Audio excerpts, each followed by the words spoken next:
नमस्कार। इस marathon class के अंतर्गत यानी ये जो आर्टिफिशियल इंटेलिजेंसी की जो एमसीक्यू बेस्ड है क्लास, इसके अंदर हम आर्टिफिशियल इंटेलिजेंसी के जो इंपॉर्टेंट क्वेश्चंस हैं उसको डिस्कस करेंगे। और एक चीज़ और आपको बता दूं कि मैंने इससे पहले आपके लिए आर्टिफिशियल इंटेलिजेंसी के नोट्स बेस्ड कंप्लीट एक मैराथन क्लास ले ली है। तो अगर आपने नहीं देखी तो जरूर देख लीजिएगा चैनल पर जाके, और उसका मैं लिंक आई बटन पर भी जरूर दे दूंगा। और इसी प्रकार आप जिन जिन एग्जाम की तैयारी कर रहे हैं तो मैराथन क्लासेज अगर देखना चाहते हैं तो चैनल को सब्सक्राइब करके जरूर रखिएगा, ठीक है। और अगर आप कंप्लीट कंप्यूटर टीचर एग्जाम का तैयारी करना चाहते हैं स्टेप बाय स्टेप, तो आप इसके लिए हमारे वेबसाइट जो है enviraeducation.com, ठीक है, enviraeducation.com पर जाके आप जो है हमारे कंप्लीट कोर्स को भी बाय कर सकते हैं। अभी आपको कूपन कोड एनवीरा 2025 के 2025 के साथ जो कोर्स है वो 500 रुपये ऑफ के साथ सिर्फ 3000 रुपये में एक्सेस किया जा रहा है, ठीक है। चलिए, तो देखिए पहला प्रश्न आपके सामने, what which of the following architecture is also know as a systolic arrays, ठीक है। यहाँ पर कहा जा रहा है कि इसके अंतर्गत कौन सा एक आर्किटेक्चर है जिसको सिस्टोलिक एरे के नाम से जाना जाता है। इनमें से कौन सा एक आर्किटेक्चर है जिसको सिस्टोलिक एरे के नाम से जाना जाता है? तो सिस्टोलिक एरे के नाम से जाना जाता है MISD को। किसको? MISD को जो है सिस्टोलिक एरे के नाम से जाना जाता है। अब ये MISD का फुल फॉर्म क्या होता है? तो MISD का फुल फॉर्म होता है मल्टीपल इंस्ट्रक्शन सिंगल डेटा। अब कई बार देखो DSSB एग्जाम जैसे ये जो होता है ना, इसके अंदर देखो एस का मतलब होता है सिंगल, हमेशा ध्यान रखना, मैं आपको फुल फॉर्म याद करने की ट्रिक दे रहा हूँ। एम का मतलब होता है मल्टीपल, ठीक है, ये एम हो गया आपके। आई का मतलब हमेशा ध्यान रखना इंस्ट्रक्शन, आई का मतलब होता है क्या? इंस्ट्रक्शन। और डी मीन्स होता है डेटा। तो इससे आप क्या कर सकते हो? फुल फॉर्म क्रिएट कर सकते हो। जब भी आपको पूछ ले SISD की फुल फॉर्म, तो आप बताओगे single instruction single data. MIMD का मतलब होता है multiple instruction multiple data. SIMD का मतलब होता है सिंगल इंस्ट्रक्शन मल्टीपल डेटा। और MISD का मतलब होता है मल्टीपल इंस्ट्रक्शन सिंगल डेटा। तो आपको यहाँ पर इस प्रकार से क्रिएट कर सकते हो। अगला प्रश्न है, the correct way to solve a problem of state space search are. यहाँ पर कहा जा रहा है इनमें से किस वे का यूज करते हुए आप स्टेट स्पेस सर्च को सॉल्व कर सकते हो। ये जो प्रॉब्लम आती है स्टेट स्पेस सर्च की, तो इसको किसके थ्रू प्रॉब्लम को दूर कर सकते हो? तो इसके लिए आपके पास में forward from the initial stage और बैकवर्ड फ्रॉम द गोल, ये दोनों आपके लिए मेथड होते हैं जिनकी मदद से आप क्या कर सकते हो? इन प्रॉब्लम को दूर कर सकते हो। फॉरवर्ड फ्रॉम इनिशियल स्टेज और बैकवर्ड फ्रॉम गोल, तो ये दोनों से आप क्या कर सकते हो? स्टेट स्पेस जो सर्च प्रॉब्लम है उसको दूर कर सकते हैं। अगला प्रश्न है, the different type of machine learning are. इसमें से कहा जा रहा है कि ये मैंने आपको टाइप्स भी बताए थे मशीन लर्निंग के लिए, इसमें कौन से जो है टाइप्स आपको अवेलेबल रहते हैं? तो एक रहता है देखो आपके पास में सुपरवाइज, एक अनसुपरवाइज, और एक होता है री इन्फोर्समेंट। ये लास्ट वीडियो के अंदर मैंने पूरे के पूरे अच्छे से समझाए थे, जरूर देखिएगा। अगला प्रश्न देखो, the measure of performance the measure of the, ठीक है, the measure of performance of AI agent is measured using. यहां पर कहा जा रहा है कि जो AI एजेंट का जो मेजरमेंट है वो किसके अंतर्गत जो है मेजर किया जाता है परफॉर्मेंस को? तो ये ध्यान रखेगा। इसके पास आप, इसके लिए आपके पास में यहाँ पर एक कंसेप्ट दिया जा रहा है लर्निंग एजेंट, जो कि इसके अंदर नहीं आता है। अगला एजेंट चेंजिंग एजेंट नहीं आता है। बोथ एंड ए बी या फिर नन ऑफ दीज, तो इसके अंदर होगा आपका नन ऑफ दीज। क्यों नहीं होता? देखिए यहाँ पर लिखा हुआ, the performance of AI agent is measured using its ability to achieve goal not just through learning और चेंजिंग एजेंट, ठीक है। लर्निंग और चेंजिंग एजेंट के थ्रू नहीं कर सकते हैं, बल्कि उसके लिए अपन को क्या करना पड़ेगा? अचीव गोल जो कंसेप्ट आता है, एबिलिटी टू अचीव गोल, उसका यूज लेना पड़ेगा। अगले प्रश्न की ओर आगे बढ़ते हैं, the name of artificial intelligence system developed by Daniel बोरोवाज, ठीक है। यहाँ पर कहा जा रहा है कि जो यहाँ पर आर्टिफिशियल इंटेलिजेंस जो है, ठीक है, सिस्टम डेवलप किया गया था डेनियल बोरोवाज। ये कौन थे? तो ये थे आपके स्टूडेंट्स, ध्यान रखना। Daniel Bobrow developed the student system, ध्यान रखना, ठीक है। स्टूडेंट सिस्टम को डेवलप किया था, कब किया था? 1964 में, यूजिंग किसके थ्रू? LISP का। इसका फुल फॉर्म एक बार जल्दी से बताओ भाई, जल्दी से। मैंने आपको बताया भी था, जॉन मैकार्थी था, ठीक है, जिन्होंने इसको डेवलप किया था। तो लिस्ट का फुल फॉर्म क्या होता है? List processing. क्या कहते हैं? लिस्ट प्रोसेसिंग कहते हैं, इसको ध्यान रखना। तो इसके थ्रू अपन को जो भी ये एल्जेब्रिक वर्ड होते हैं उनको प्रॉब्लम को अपन सॉल्व कर सकते थे। तो ये आपके यहाँ पर जो है इसके अंदर ध्यान रखिएगा। अगला प्रश्न देखो, अगला प्रश्न आपके सामने स्क्रीन के ऊपर।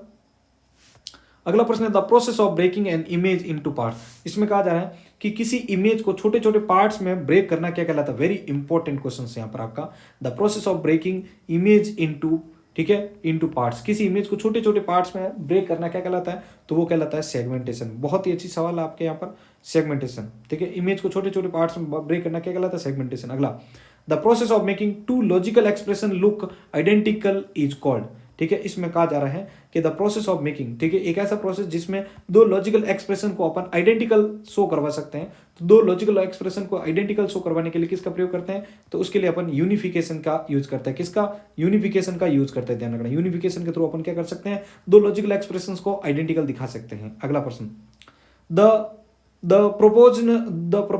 प्रोपोजिशन सिंबल इन AIR, ठीक है, AI के अंतर्गत जो कि आपका दो प्रोपोजिशन जो सिंबल्स हैं वो क्या हो सकता है, तो वो आपके ट्रू और फॉल्स होते हैं, ठीक है। कंडीशन के सही होने पर ट्रू, अन्यथा फॉल्स होगा। अगला, इमेज को छोटे छोटे भागों में क्या बांटना क्या कहलाता है, पहले को एक बार जल्दी से। अगला प्रश्न, the thing considered in the design of learning element are, इनमें से कह रहा है कि कौन सी एक थिंग को जो है डिजाइन के टाइम में यहाँ पर जो है अपन कंसिडर करते हैं। The thing consider in the design of learning element, ठीक है, ठीक है, लर्निंग एलिमेंट के टाइम के लर्निंग एलिमेंट डिजाइन के टाइम हम यहाँ पर इनमें कौन सी एक थिंग को जो है कंसिडर करते हैं, तो इसके लिए अपन यहाँ पर कंपोनेंट को भी करते हैं, उस पर मिलने वाले फीडबैक को, और उसको किस प्रकार से रिप्रेजेंट किया जाएगा, तो वो तीनों चीजें जो है कंसिडर करते हैं। अगला प्रश्न है, what are different machine learning method, यहाँ पर कहा जाए इनमें से कौन सी एक मशीन लर्निंग के लिए मेथड जो है डिफरेंटली हमें देखने को मिलते हैं। तो देखो अगला, यहाँ पर देखो कौन कौन से, मेमोराइजेशन, एनालॉजी, ठीक है, एनालॉजी, और यहाँ पर एक आ जाता है डिडक्शन।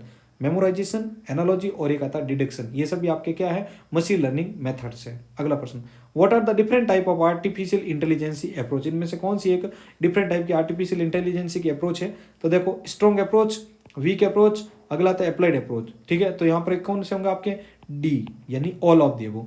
स्ट्रॉन्ग अप्रोच भी होती है, वीक अप्रोच भी होती है, और एक आपकी अप्लाइड अप्रोच भी होती है। ये सभी आर्टिफिशियल इंटेलिजेंस के लिए यूज होने वाली अप्रोचेज आपको देखने को मिलती हैं। चलिए भाई आगे बढ़ते हैं।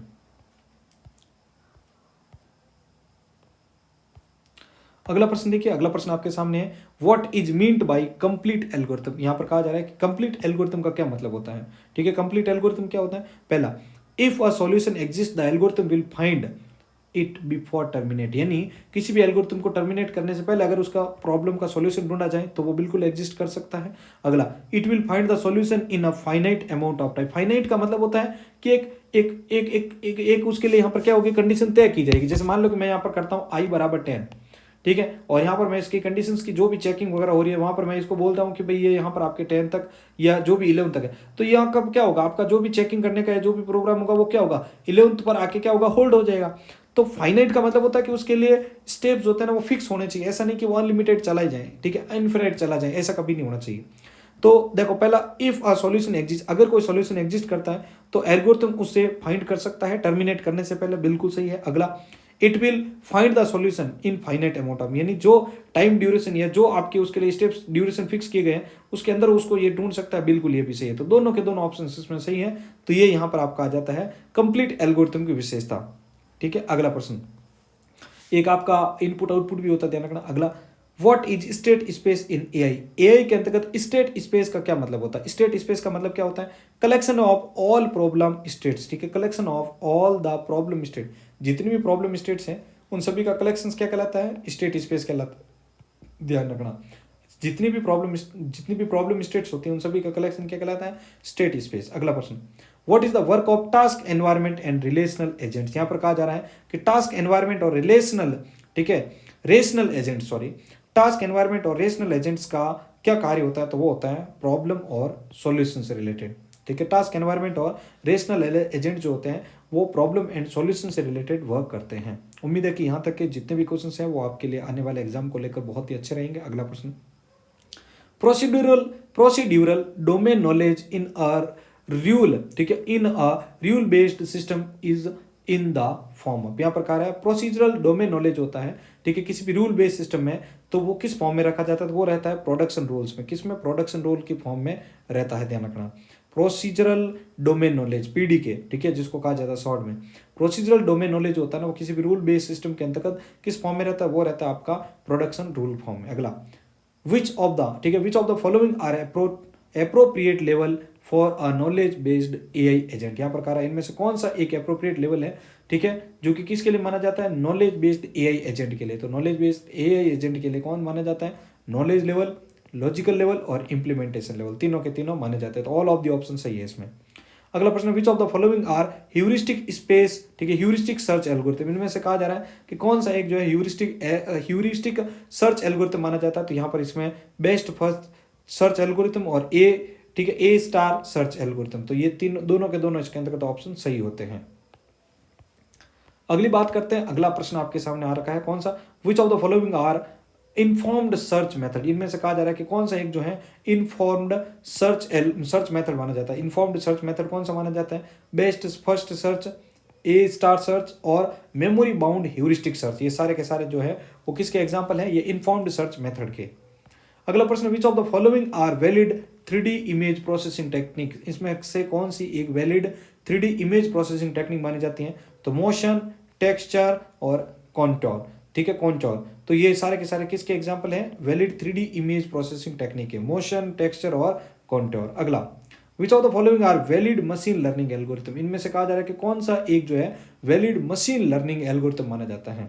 ठीक है, इनमें से कौन सा एक वैलिड मशीन लर्निंग एल्गोरिथम माना जाता है, तो वो माना जाता है आपका, देखो एक तो लर्निंग रिग्रेशन, एक आता है की के मीन्स आपका, ठीक है, के मीन्स क्लस्टरिंग, और एक आता है नेवी बेस। ध्यान रखना तीनों के तीनों, लीनियर रिग्रेशन, के मीन्स क्लस्टरिंग और एक आता है नेव बेस। तो ये यहाँ पर आपके वैलिड मशीन लर्निंग एल्गोरिथम होते हैं। अगला प्रश्न आ रहा है, which of the following is a type of artificial intelligence agent. ठीक है, इनमें से कहा जा रहा है कौन सा एक आर्टिफिशियल इंटेलिजेंस एजेंट के का एक टाइप माना जाता है। Which of the following is a type of artificial intelligence agent. इनमें से कौन सा एक आर्टिफिशियल इंटेलिजेंस एजेंट माना जाता है, learning AI agent, simple reflex AI agent, गोल बेस्ड एआई एजेंट। तो तीनों के तीनों जो है वो आप केस कर रहेंगे, लर्निंग एआई एजेंट है, एक है सिंपल रिफ्लेक्स एआई एजेंट और एक आता है गोल बेस्ड एजेंट। अगला प्रश्न, which of the following is not a type of AI. इनमें से कौन सा एक जो है एआई का टाइप नहीं है, वीक एआई, अगला आता है थ्योरी ऑफ माइंड और एक आता है रिएक्टिव मशीन। तीनों के तीनों टाइप है, आपको पता हो तो गूगल और गूगल आपका जो असिस्टेंट है, एलेक्सा है, सिरी, ये सभी के सभी वीक एआई के भी एग्जाम्पल है, पढ़ाया भी था मैंने आपको। ठीक है, फिर एक थ्योरी ऑफ माइंड और एक रिएक्टिव मशीन, ये आपके इन फ्यूचर के लिए मैंने आपको बोला था कि ये एज ए ह्यूमन के रूप में होता है और ये ह्यूमन से भी तेज होता है यहाँ पर। तो ये सभी के सभी टाइप है, तो यहाँ पर नन ऑफ दी अबव हो जाएगा। अगला, which of the following is not an application of artificial intelligence. इनमें से कौन सी एक आर्टिफिशियल इंटेलिजेंस की एप्लीकेशन नहीं है, कंप्यूटर विजन है, न्यूरल, ठीक है, नेचुरल लैंग्वेज प्रोसेसिंग जिसको एनएलपी के नाम से भी जानते हैं, ठीक है, ये सजेशंस के लिए यूज होती है, पढ़ाया था मैंने आपको। डीबीएमएस, तो ये यहाँ पर आपका इसका नहीं है। डिजिटल असिस्टेंट, बिल्कुल इसका एग्जाम्पल आता है। अगला प्रश्न, अगला प्रश्न आपके सामने यहाँ पर आपका है, which of the following is the common language of artificial intelligence. इसमें से कौन सी एक कॉमन आर्टिफिशियल इंटेलिजेंस के लिए माने जाने वाली प्रोग्रामिंग लैंग्वेज है, तो देखो वो है आपकी कौन सी, पाइथन। ठीक है, पाइथन एक वाइडली यूज होने वाली, ठीक है, यूज होने वाली प्रोग्रामिंग लैंग्वेज है एआई के लिए। अगला, which of the following search method take less memory space. इनमें से कौन सा एक सर्च एल्गोरिथम है जो कि कम से कम मेमोरी का यूज करता है, कम से कम मेमोरी यूज का, तो वो होते हैं डेप्थ फर्स्ट सर्च। किसका, डेप्थ फर्स्ट सर्च का। अगला प्रश्न, which of the following symbols in AI are logical symbol. इनमें से कौन सा एक सिंबल है जो कि एआई के अंदर लॉजिकल सिंबल के रूप में माना जाता है। तो लॉजिकल सिंबल के रूप में इनमें से कौन सा माना जाता है, देखो नेगेशन माना जाता है, ठीक है, नेगेशन माना जाता है, कंजक्शन माना जाता है और एक आता था आपका कौन सा, इम्प्लीकेशन। याद रखना, नेगेशन, कंजक्शन और इम्प्लीमेशन। ठीक है, नेगेशन, कंजक्शन और एक आता है इम्प्लीकेशन, ये सब के सब आपके एआई के सिंबल्स हैं। अगला प्रश्न, द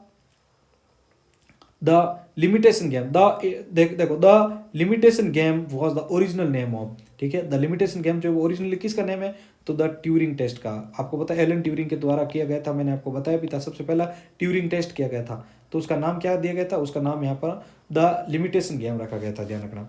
अगला, how is the brightness of pixels screen increase. ठीक है, स्क्रीन के ऊपर किसी भी पिक्सल की जो ब्राइटनेस होती है वो कैसे इंक्रीज की जाती है, तो वो की जाती है increase the amount of light defect, ठीक है, directed on the screen. Screen के ऊपर जो भी लाइट डायरेक्ट की जाती है तो उसकी जो मात्रा है, ठीक है, वो बढ़ा के यहाँ पर क्या की जा सकती है भाई, उसकी मात्रा बढ़ा के यहाँ पर जो है इसकी जो पिक्सल की जो ब्राइटनेस है वो बढ़ाई जा सकती है, जो लाइट डायरेक्ट की जा रही है। अगला प्रश्न है, a hybrid Bayesian network consist of. ठीक है, यहाँ पर कहा जा रहा है कि एक जो हाइब्रिड बेजियन नेटवर्क होता है वो किसको कंसिस्ट करता है, तो वो यहाँ पर आपकी एक तो डिस्क्रीट वेरिएबल को और एक कंटिन्यूस वेरिएबल, डिस्क्रीट और कंटिन्यूस वेरिएबल की मदद से यहाँ पर एक हाइब्रिड बेजियन नेटवर्क क्रिएट किया जा सकता है। अगले प्रश्न की ओर आगे बढ़ते हैं। अगला प्रश्न देखिए, इसके बाद में नेक्स्ट प्रश्न आपके सामने, AI agent are composed of. यहाँ पर कहा जा रहा है एआई एजेंट जो है वो किसके थ्रू कंपोज किया जा सकता है, तो एआई एजेंट जो होता है एक तो आर्किटेक्चर और एक प्रोग्राम से कंपोज्ड रहता है। तो एक एआई एजेंट जो होता है वो आर्किटेक्चर और एक आपके प्रोग्राम के थ्रू कंपोज्ड रहता है। अगला प्रश्न है artificial intelligence is associated with computer of which generation. यहाँ पर कहा जा रहा है कि जो आर्टिफिशियल इंटेलिजेंस है वो किस प्रकार कौन सी जनरेशन के कंप्यूटर के साथ एसोसिएट है, तो वो है आपके फिफ्थ जनरेशन। फिफ्थ जनरेशन में मुख्य पुर्जा कौन सा है, तो वो आपका कौन सा है, ULSI, और एक और भी आता है बुक के अंदर आपका SLSI। ULSI मतलब ultra large scale integration, SLSI मतलब होता है सुपर लार्ज स्केल इंटीग्रेशन।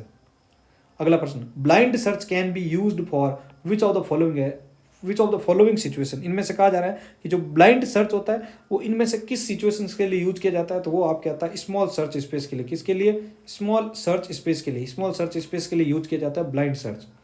अगला प्रश्न है component of an expert system are. यहाँ पर कहा जा रहा है कि एक एक्सपर्ट सर्च का क्या कंपोनेंट माना जा सकता है, कंपोनेंट ऑफ एक्सपर्ट सिस्टम।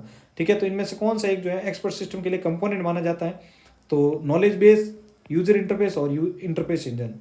देखो ध्यान रखना, नॉलेज बेस भी होता है, यूजर इंटरफेस भी होता है, और इन्फेरेंस इंजन भी आपका माना जाता है एक्सपर्ट सिस्टम के लिए। अगला प्रश्न है डिसीजन ऑफ विक्ट्री। ठीक है, decision of victory defect are made in game trees using algorithm. यहाँ पर कहा जा रहा है कि जो भी विक्ट्री या डिफेक्ट जो डिसीजन होते हैं उनके लिए गेम ट्रीज के अंतर्गत जो है कौन सा एल्गोरिथम क्रिएट किया जाता है, तो मिन मैक्स एल्गोरिथम। कौन सा, मिन मैक्स एल्गोरिथम। अगला आ रहा है exploratory learning is another name of. देखो कुछ कुछ सवाल जो होता है ना वहां पर मैं इंपॉर्टेंट आपको बता रहा हूँ। ठीक है, जैसे ट्यूरिंग टेस्ट का था आपका द लिमिटेशन गेम, इसी प्रकार से देखो exploratory learning is another name of. ठीक है, जो एक्सप्लोरेटरी लर्निंग है, एक्सप्लोरेटरी जो लर्निंग है, ठीक है, वो किसका एक अन्य नाम है, तो वो है अनसुपरवाइज्ड लर्निंग। किसका, अनसुपरवाइज्ड लर्निंग का जो है फॉर्म माना जाता है, कौन सा, वो माना जाता है अनदर नेम किसका, एक्सप्लोरेटरी लर्निंग जो है वो किसका अनदर नेम है, वो है आपका अनसुपरवाइज्ड लर्निंग का अनदर नेम माना जाता है। चलिए भाई आगे बढ़ते हैं अगले प्रश्न की ओर। अगला प्रश्न आपके सामने, अगला प्रश्न देखिए, अगला प्रश्न है आपका for external actions, for external action selections which element is used in agent. यहाँ पर कहा जा रहा है कि एक एक्सटर्नल एक्शन सेलेक्शंस के लिए, एक्सटर्नल जो है एक्शन सेलेक्शन के लिए किस प्रकार के एलिमेंट का प्रयोग होता है, तो वो होता है परफॉर्मेंस का। किसका, परफॉर्मेंस का यूज किया जाता है। अगला प्रश्न है how can we achieve artificial intelligence in real life. Real life के अंतर्गत आर्टिफिशियल इंटेलिजेंस को कैसे अचीव किया जा सकता है, तो यूजिंग मशीन लर्निंग और एक डीप लर्निंग, मशीन लर्निंग और डीप लर्निंग के थ्रू इसको अचीव किया जा सकता है। अगला प्रश्न है how do we multiply two numbers in Lisp. ठीक है, ठीक है, आपकी जो लिस्प यानी लिस्ट प्रोसेसिंग जो प्रोग्रामिंग है उसके अंतर्गत दो संख्याओं को कैसे मल्टीप्लाई किया जा सकता है, तो इसके अंदर देखो आपका ऑप्शन कौन सा रहेगा, ब्रैकेट के अंदर ए और बी और यहाँ पर मल्टीप्लाई करेंगे बाहर, तो ये यहाँ पर क्या करेगी, दो संख्याओं का गुणा करेगी। अगला प्रश्न how does N AI agent interact with इस एनवायरमेंट। यहाँ पर कहा जा रहा है कि जो एक एआई एजेंट होता है वो इसके एनवायरमेंट के साथ कैसे इंटरेक्ट करता है, तो यूजिंग सेंसर और एक्चुएटर्स। जो भी सेंसर और एक्चुएटर होते हैं उनके थ्रू यहाँ पर क्या करता है, ये उनके साथ अटैच रहता है या उनके साथ इंटरेक्ट करता है। सेंसर और एक्चुएटर, ध्यान रखना, सेंसर और जो एक्चुएटर होते हैं उनके थ्रू कनेक्ट होते हैं। अगला है how is decision reached upon bye decision tree. यहाँ पर कहा रहा है कि एक जो डिसीजन होता है वो ऊपर मतलब जो है वो डिसीजन ट्री अपॉन कैसे रहता है। ठीक है, how is decision reached upon bye decision tree, decision tree के थ्रू यहाँ पर जो है ये डिसीजन कैसे रीच करता है, तो यहाँ पर ध्यान रखिएगा आ जाएगा आपका कौन सा, मल्टीपल सीक्वेंस ऑफ टेस्ट, जितने भी मल्टीपल सीक्वेंस ऑफ टेस्ट होते हैं उनके थ्रू। अगला प्रश्न वेरी इंपॉर्टेंट आ चुका है, ये सवाल ध्यान रखना, very very important, the father of artificial intelligence. ठीक है, यहाँ पर कहा जा रहा है कि फादर ऑफ आर्टिफिशियल इंटेलिजेंस यानी आर्टिफिशियल इंटेलिजेंस का पितामह किसे कहा जाता है, जॉन मैकार्थी को। किसको, जॉन एम मैकार्थी को। और ये क्यों कहा जाता है, क्योंकि इन्होंने लिस्प को भी क्रिएट किया था, ध्यान रखना। ठीक है, जो कि एआई के लिए बहुत इंपॉर्टेंट मानी गई थी प्रोग्रामिंग लैंग्वेज। अगला देखिए इसके बाद में, अगला प्रश्न यहां पर आपके सामने स्क्रीन के ऊपर,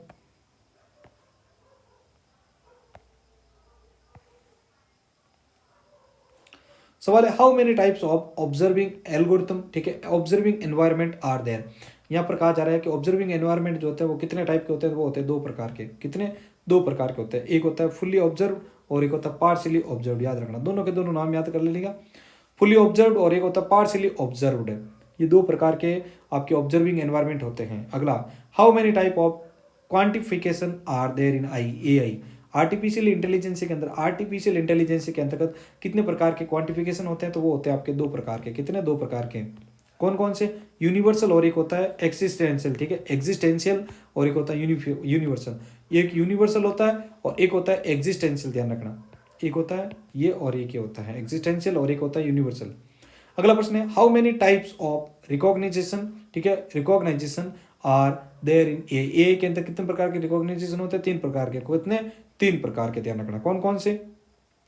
तो देखो ये include biometric identification, content based image retrieval और एक आता है handwritten recognition. Handwritten recognition, एक आता है आपका बायोमेट्रिक आइडेंटिफिकेशन और एक होता है content based image retrieval.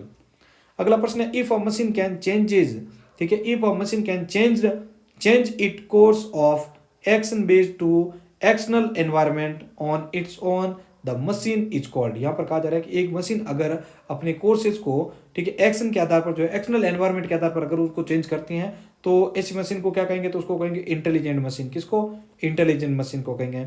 Machine that can adapt to their environment are consider intelligent, ठीक है, जो अपने एनवायरमेंट है उसके आधार पर अगर उसको कंसिडर करती है वो, तो उसको अपन इस प्रकार की मशीन को क्या कहेंगे? इंटेलिजेंट मशीन कहेंगे।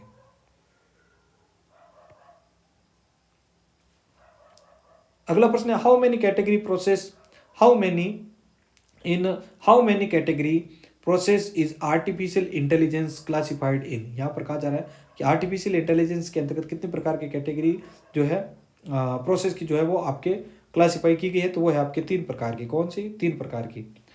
AI process are classified into, जो एआई प्रोसेस है वो कितने प्रकार से क्लासिफाइड है? एक तो आती है सेंसिंग, एक आती है रीजनिंग और एक आती है एक्टिंग। लिख लेना है अपने पास में, सेंसिंग, रीजनिंग और एक्टिंग। सेंसिंग, रीजनिंग और एक्टिंग, ये 3 प्रकार की जो है प्रोसेस की कैटेगरी एआई के अंदर मानी जाती है। अगला प्रश्न देखिए, अगला प्रश्न है आपका inference engine work on the principle of. यहाँ पर कहा जा रहा है कि जो इनफेरेंस इंजन है वो किस प्रिंसिपल पर वर्क करता है? इनफेरेंस जो इंजन होता है वो किस प्रिंसिपल वर्क करता है? एक तो आपका आता है बैकवर्ड चेनिंग और एक आता है फॉरवर्ड चेनिंग। बैकवर्ड और एक आता है फॉरवर्ड, बैकवर्ड और फॉरवर्ड चेनिंग के ऊपर यहाँ पर ये कार्य करता है। अगला देखिए, अगला प्रश्न है knowledge in AI can be represent as. यहाँ पर कहा जा रहा है कि एआई के अंदर जो नॉलेज होता है वो किस फॉर्म में रिप्रेजेंट किया जाता है? एआई, ठीक है, knowledge in AI can be represent as. जो एआई के अंदर जो नॉलेज है वो एक तो आपके प्रेडिकेट लॉजिक और एक आता है प्रोपोजिशनल लॉजिक, ठीक है, प्रेडिकेट लॉजिक और एक होता है प्रोपोजिशनल लॉजिक। इन दोनों के बेस पर यहाँ पर जो है ये रिप्रेजेंट की जाती है। AI can be represent as, तो यहाँ पर एक आ जाता है प्रेडिकेट लॉजिक और एक आता है प्रीपोजिशनल लॉजिक। अगला प्रश्न है मशीन रन, ठीक है, machines running Lisp are also called, ठीक है, जो मशीन लिस्प जो प्रोग्रामिंग लैंग्वेज है, ठीक है, जो मशीन लिस्प को रन कर रही होती है उन्हें क्या कहते हैं? उनको कहते हैं एआई वर्क स्टेशन। क्या कहते हैं? AI work station. ये कुछ इंपॉर्टेंट क्वेश्चंस हैं जैसे फादर ऑफ ओपन, उनको आप लिख लीजिएगा, ठीक है। द लिमिटेशन गेम है, ठीक है, जो कि ट्यूरिंग टेस्ट का नाम है। इसी प्रकार से एआई वर्क स्टेशन है, तो ये भी आपको ध्यान रखना है इसके अंतर्गत। तो ये जो लिस्प है, ठीक है, जो मशीन लिस्प को रन करती है तो उसको हम किस नाम से जानते हैं? तो उसको एआई वर्क स्टेशन के नाम से जानते हैं। अगला प्रश्न है मशीन्स दैट ट्राई टू, ठीक है, machine that try to imitate human intuition while handling vague information life in field of AI is called fuzzy logic. यहाँ पर कहा जा रहा है कि जब मशीन किसी भी इमिटेट जो ह्यूमन इंट्रूशन होते हैं, ठीक है, जब भी कोई अपन इंफॉर्मेशन को हैंडल कर रहे हैं तो उसमें अगर यूज करते हैं तो इस प्रकार से अपन उसको क्या कहते हैं? फजी लॉजिक के नाम से जानते हैं। अगला out of the given option, ठीक है, दिए गए ऑप्शंस के बाहर की बात कर रहे हैं, विच of the following algorithm use the least memory, ठीक है, गिवन ऑप्शन से आउट की बात की जा रही है, उसमें अगर बात करें तो कम से कम लीस्ट जो मेमोरी होती है वो कौन सा एल्गोरिथम यूज करता है? तो वो करता है डीएफएस। इसका फुल फॉर्म आप सभी को कमेंट बॉक्स में बताना है, डेप्थ फर्स्ट सर्च। अगला प्रश्न है पार्सिंग इज यूज्ड फॉर। यहाँ पर कहा है पार्सिंग का यूज किसके लिए करते हैं? तो parsing is use for parse tree building, ठीक है, पार्स ट्री क्रिएट करने के लिए अपन किसका प्रयोग करते हैं? पार्सिंग का यूज करते हैं। अगला प्रश्न है PEAS is of abbreviation for. यहाँ पर कहा जा रहा है पीस जो है वो किसके लिए एब्रीवेशन के तौर पर माना जाता है? तो ये परफॉर्मेंस, ई का मतलब होता है एनवायरमेंट, ए का मतलब एक्चुएटर और एस मतलब सेंसर। लिखो भाई एक बार सभी मेरे साथ बोलो, पीस का फुल फॉर्म क्या होता है एआई के अंतर्गत? Performance, environment, actuator, sensor. लिखो परफॉर्मेंस, एनवायरमेंट, एक्चुएटर और एक सेंसर, ये पीस का फुल फॉर्म है, ध्यान रखना।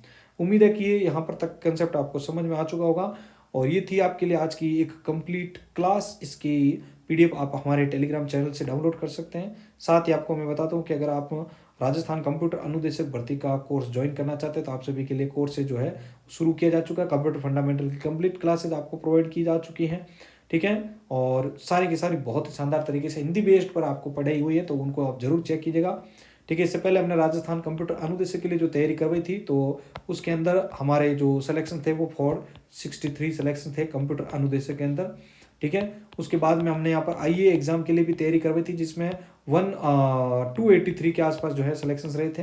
इसी प्रकार से सिस्टम असिस्टेंट के अंदर हमने 41 कैंडिडेट को रिटर्न के अंतर्गत जो है क्लियर करवाए हैं। और उम्मीद है कि बहुत जल्द हम जो है आने वाले जो एग्जाम्स है, आप चाहे यूके की तैयारी करें, यूके PSC की, तो वहाँ पर भी आपको अच्छा खासा स्कोर देने में और BPSC में भी हेल्प करेंगे। तो आप नेक्स्ट जो वीडियो है किस टॉपिक पर चाहते हैं नीचे कमेंट बॉक्स में जरूर लिखिएगा, और वीडियो को लाइक करना मत भूलिएगा, इससे हमारा भी मोटिवेशन बढ़ता है। तो चलिए मिलते हैं हम आपके लिए एक और मैराथन क्लास के साथ। धन्यवाद।